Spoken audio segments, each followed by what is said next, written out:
Eskerrik asko Txaro, eta eskerrik asko denei errespetatzeari denbora gain ondo, ez dela kostengo zaigu mantentzea jardunaldia. Orain Jolanda Olasagarra ibezetakoa, aurkeztuko dugu ikasleen motivazioaren gaineko ikerketaren aurkezpena. Aurkezpen bat egin dutena azken urteotan eta lehen da biziko aldiz emaitzak, orain plazatu ditu Jolanda. Bueno, egunon, buenos días. Hemen aurkeztuko dudana da, hor izenburuan agertzen den bezala, DBH-ko ikasleen hizkuntza atxikimentua hobetzeko ikerketa eta esku hartzea, bai? Orduan, pixka bat, hasieran aipatuko dudana da, nondik datorren ideia hau, bai? Orduan, zeintzu dira ikerketa hau egiteko arrazoiak, bai?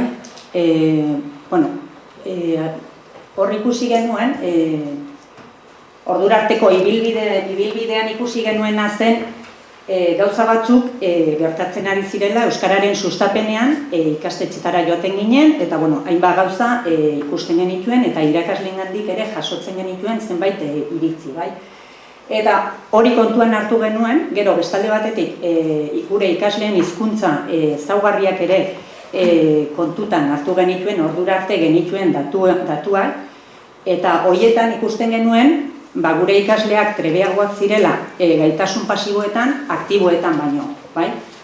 Eta bestalde batetik, irakasleengandik jasotzen genituen kezkak, eta kezkak ziren batez ere, gure ikasleak ez dute euskaraz egiten, eta gainera egite erabiltzen duten euskara hori, ez da txukuna, ez da kalitatezkoa, eta hori etengabe jasotzen genuen kezka bat izan zen, bai?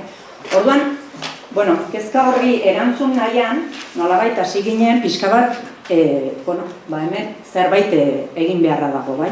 Batez ere bideo honekin hasi ginen, Ester Mugertza, lehen uste dute Iñakik aipatu duela, hasi ginen biok elkarrekin pixka bat hori guztia aztertzen, eta kontuan hartzen ordura arte egin zen ibilbidea, bai? Eta bestalde batetik ere, adituek ze esaten zuten. Hizkuntza bat erabiltzeko ze behar da. Behar da gogoa eta behar da erraztasuna. Ze gertatzen da gure eskoletan. Orduan, batetik oinarri teorikoa bagenuen, baina, iruditzen zaigu oinarri teoriko horiek askotan kontrastatu behar direla. Hau da, ikerketa behar dugula eta ikerketa sarritan, eskoletan da, falta da, bai? Eta horretan hasi ginen. Bai? Karo, 2010an ja artikulu batean jaso genuen gure ustez zeintzu ziren lan hildoak edo, bai? Batetik inpresioa genuen beti zerotik hasten ginela, bai? Gaia lantzen. Orain hemen aipatu da ere hizkuntza proiektua, eta hizkuntza proiektuaren inguruko esperientziak eta badira lehendik hemen Nafarroan, ez? Horiek ere hartu egin behar dira, ze bestela inpresioa da beti zerotik hastea. Gero bestalde batetik ere ikusi genuen oinarri soziolinguistikoa bertzela. Hau da, ulertu behar ditugu gure ikasleak, ze ingurune soziolinguistikotan dauden jakiteko gero ze behar duten, bai?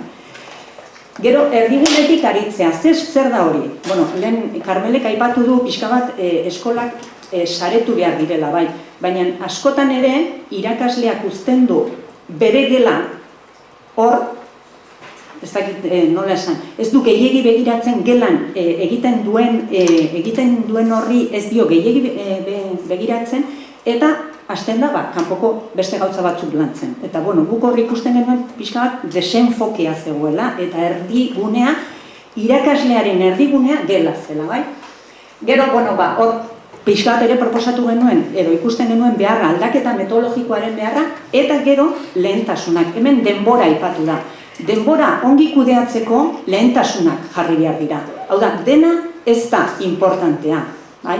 Eta gure ikasleen hizkuntza maila hobetu nahi baldin badugu, jakin behar dugu, zertan eragin behar dugu. Irakasle bezala. Guraso bezala, segurazki beste zeregin batzuk izanen ditugu, baina irakasle bezala dagokiguna hori kontuan hartzea. Eta gero, ebaluatzea, bai? Eta horregatik, motivazioa eta ahozkoa propio lantzea. Ebaluatzea. Ebaluatzea sarritan aipatzen da, baina ebaluazioa ikerketarekin ere lotzea, bai? Hau da, ikusteko ia benetan ongi ari garen edo gauzak aldatu behar ditugun, bai? Eta kontuan hartuta pixka bat, ze ikergai, bide horri ekin nahian, hasi ginen nolabait batetik irakasleen prestakuntza bide horretara enfokatzen, eta horregatik euskara sustatzeko bideak motivazioa eta ahozkoa gelan, eta gero ahozko hizkuntza irakastea, hori ere propio. Hemen emaitza, pixka bat ibilbide bat agertu dute, bai Altsasukoek eta bai Zizurkoek, ahozko hizkuntza irakaste horretan, eta gainera esango nuke, Mondragon Unibertsitatearekin ikasi dugula bide hori egiten, besteak beste, Josune Zabalarekin, baina Karmelerekin, eta berak aipatu dituen teoriko guztioekin, bai? Beste maila batean hasi ginen baliabideekin, bai? Hau da, irakasleei zer eskaini, zerbait eman behar zaie irakasleek, zer irakasleak nahikoa dute, sarritan, gelako lan horrekin. Eta hor, hasi ginen motivazioa sustatzeko blogarekin, eta ahozko hizkuntza irakastea webgunearekin, bai? Hor kokatzen ditugu. Eta, ideia ere bagenuen ikerketarekin lotzeko, eta hori iritsi zen, momentu hori iritsi zen, 2016an, bai? Eta hor sartu genuen ikasleen motivazioak ezagutzeko, eta horiek nola lantzen jakiteko ikerketa, bai? Eta hori da, orain kontatuko dudana, ez? Pixka bat aurrekariak, baina ez da gauza solte bat, bada testu inguru batean kokatzen den, eta planteamendu batean kokatzen den ikerketa. Zer da ikertu behar duguna?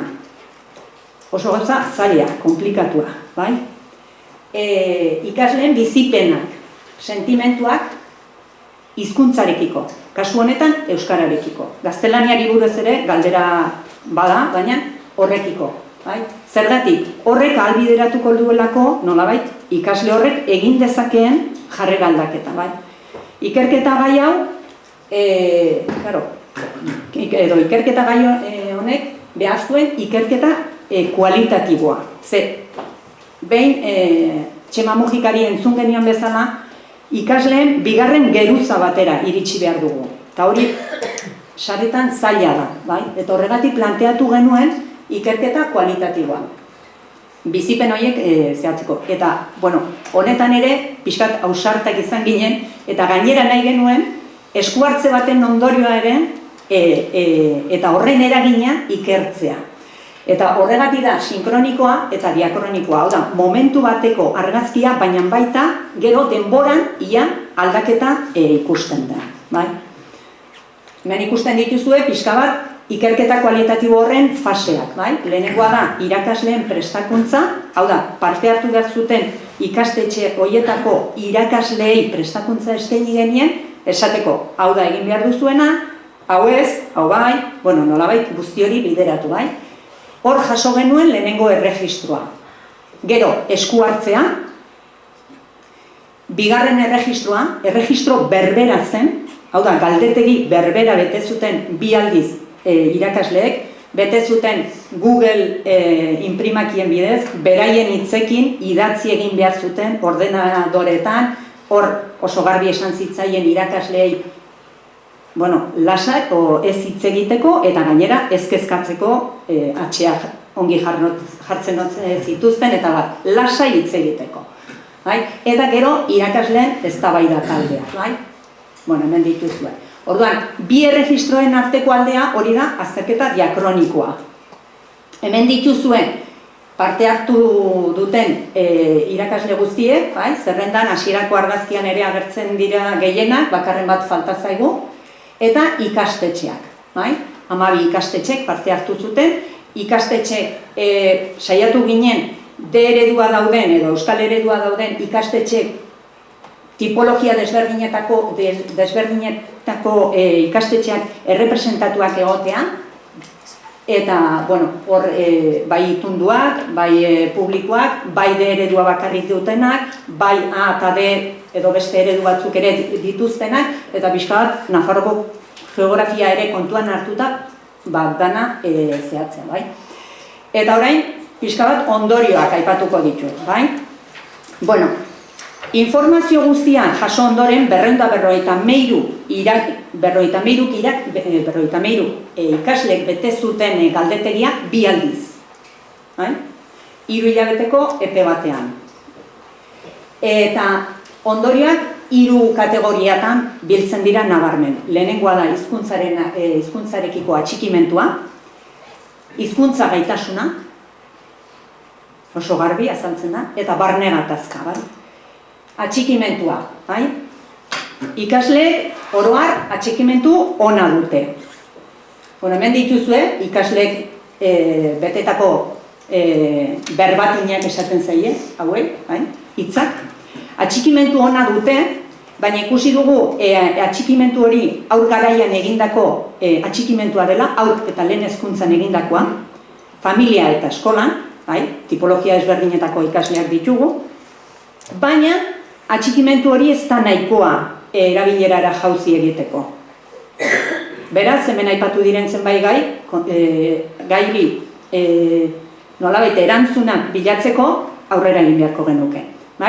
Eta DBH-en, bigarren hezkuntzan, atxikimentu hori elikatzen jarraitu behar dugu. Eta hor ikusi dugu hutsuneak badirela. Atxikimenturako elementu garrantzitsua erabaki horra hizkuntza gaitasuna da. Eta hau etengabe agertzen da, bai? Hizkuntza gaitasuna etengabe agertzen den faktorea da, bai? Gure ikasleek arazoak dituzte, edo ikasle batzuk arazoak dituzte hizkuntza mailarekin, lotsa sentitzen dute, gaizki hitz egiten dutela pentsatzen dute, zaitasuna agian hitz egiteko orduan, aditzak ez zaizkie ateratzen, deseroso sentitzen dira, eta hori etengabe ateratzen da. Badira ere, ikasle batzuk ongi gustora daudenak hizkuntzarekin eta naizta zailtasuna izan aurrera egiteko baliabideak badituzte, baina beste batzuk ez. Eta eman egin behar zaizkie, bai? Esate baterako, hauek hizkuntza mailarekin ez dute arazorik. Orduan, oso garbi agertzen da ikasleen diskursoetan kostu etekin ekuazioa, hau da, irabazi eta galerak. Hori oso garbi agertzen da, bai? Batez ere, hizkuntza eskolaren bidez ikasi duten horienen artean, bai? Hirugarren faktorea, aurrera egin beharko dut, ja markatu dizkite denborak, Alberto, barne gatazka, bai? Elementu hori ere hortxe dago, eta noiz sortzen da ikasleengan barne gatazka hori, bai? Desoreka dagoenean, atxikimentua eta ezagutza eta erabileraren artean. Maila desberdinak daude, bai? Baina hortxe dago. Badaude beste batzuk, gatazkarik ez dutenak, baina asebetetzen maila ona dutelako, hau da, hizkuntza maila ona dutelako, edo beraien perzepzioa ona delako, eta aurrera egiteko aukera dutelako, eta negatiboa. Eta negatibo horiek urrundu egiten dira hizkuntzatik. Eta azterketa diakronikoa. Hau da, bi erregistroen arteko konparaketa egin genuenean, ikasle batzuk hartu genituen, ikasle bat eta ikasle berbera bigarren erregistroan ze erantzun zuen, horren arteko aldea, hau da, nolabait pertsonala, azterketa diakroniko hori pertsonala da, ikusi dugu eskuartze luzeago baten beharra, baina hala ere zantzuak ikusten dira. Hau da, egindako eskuartze horren emaitzaren zantzu batzuk ikusten dira. Eta ikusi duguna ere bada, sendotasuna erantzunetan, eta koherentzia. Eta hori, horrek badu alde ona eta alde txarra. Koherentzia, nolabait esango genuke, diskurso horiek, nahiko egituratuak dituztela, nahiko errotuak dituztela, baina aldatzeko garaian alegin gehiago egin behar da. Claro, 3 saioko aleginarekin, seguraski ez da nahikoa, bai? Ikusi ditugun aldaketa nagusienak batez ere osagai afektiboan daude, bai? Eta hemen ere berriro agertzen da nolabait ikaslearen hizkuntz gaitasuna. Hori tarteko da, bai? Eta osagai kognitiboan ikusi dira ere aldaketatxo batzuk, ez hainbeste, baina bai bigarren saioan egindakoaren ondorioz. Hau da, bigarren saioan lantzen zuten hizkuntzen tamainari buruzko jarduera bat, eta gero ikusi da ondorioetan. Osagai konduktualean, honetan emaitza txikiagoa da. Hemen duzu ere irakasleek eragile izan dira eta prozesuaren parte. Hau da, gero beraiekin ere eginda eztabaida taldeak egin ziren, eta beraiek beraien esperientzia kontatu zuten, eta beraz hor parte hartu dute. Eta, honekin gelditzea nahiko nuke, bai, aurrera begira zer, bai? Gure ustez ezinbestekoa da ildo honekin aurrera egitea. Hau da, gure ikasleek hizkuntz maila ona lor dezaten hizkuntzarekiko atxikimentua behar dute. Eta hori eman, gure ustez behintzat, hori ematea eskolari ere badagokio. Gure asmoa litzateke, edo nahiak, nolabait motivazioa sustatzeko baliabideak bloge horretan dauden jarduera horiek egokitu, berriak diseinatu eta implementatzen hasi mailaka BDH-en, eta horiek nolabait ere programazioetan edo txertatzea. Izan daiteke euskara arloan, tutoretzan, gurekin ikerketan aritu zen irakasleetako bat, matematika irakaslea zen, tutorea zena, eta primeran ere, orduan denak ongi etorriak, eta irakasleak trebatzen joatea propio arlo honetan, Guri ezinbestekoa iruditzen zaigu ikasleen hizkuntzarekiko atxikimentu hori lantzea. Hasieran gogoratzen baldin baduzue, adituek esandakoa gogoa eta erraztasuna. Eta bi horiek batera doaz. Ez guk esan da, ikasleek esan dute, beraien hitzekin eta oso garbi hitz egin dute, oso sinzeroak izan dira, bai? Ez dakit berbatin batzuk jartzeko aukera izan dut eta ikusi dituzue, bai. Baina kontua litzateke bideo honekin aurrera egitea eta gero ere berriro ikerketatxoren bat edo egitea nolabait ikusteko ongi ari gara, gaizki ari gara. Guzti hori aztertzen joateko.